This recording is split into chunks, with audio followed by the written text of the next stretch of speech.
रायगड जिल्ह्यातील माणगाव तालुक्यातील लोणेरे येथे 5 जानेवारी रोजी मुख्यमंत्री उपमुख्यमंत्री यांच्या उपस्थितीत शासन आपल्या दारी कार्यक्रम सुरू आहे।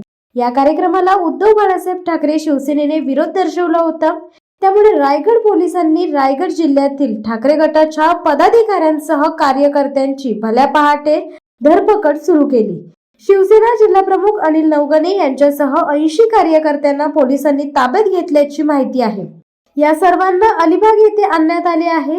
शिवसेनेने मुख्यमंत्री एकनाथ शिंदे यांचा शासन आपला दारी कार्यक्रम उधळून लावण्याचा इशारा दिला होता। मात्र आंदोलनापूर्वीच पोलिसांनी नोटिसा बजावत ठाकरे गटाच्या कार्यकर्त्यांना ताब्यात घेतले। तिघाडी सरकारने पोलिसी बळाचा वापर करून शिवसैनिकांचे आंदोलन चिरडल्याने संताप व्यक्त आहे। सरकार आणि पोलिसांनी नागरिकांना आंदोलनाचा अधिकार असणाऱ्या संविधानातील कलम 19चे उल्लंघन केल्याचा आरोप शिवसैनिकांनी केला आहे। शासन आपल्या दारी निवडणुकीत शिंदे फडणवीस पवार जनताच तुम्हाला पाठवेल घरी, असेही शिवसैनिकांनी पुढे स्पष्ट केले। शिवसत्ता टाइम्स न्यूज ब्युरो माणगाव। दे धडक बेधडक वृत्त देणाऱ्या आपल्या शिवसत्ता टाइम्स न्यूज चॅनलला लाल बटन दाबून सबस्क्राईब करा आणि बेल आयकॉनला क्लिक करायला विसरू नका।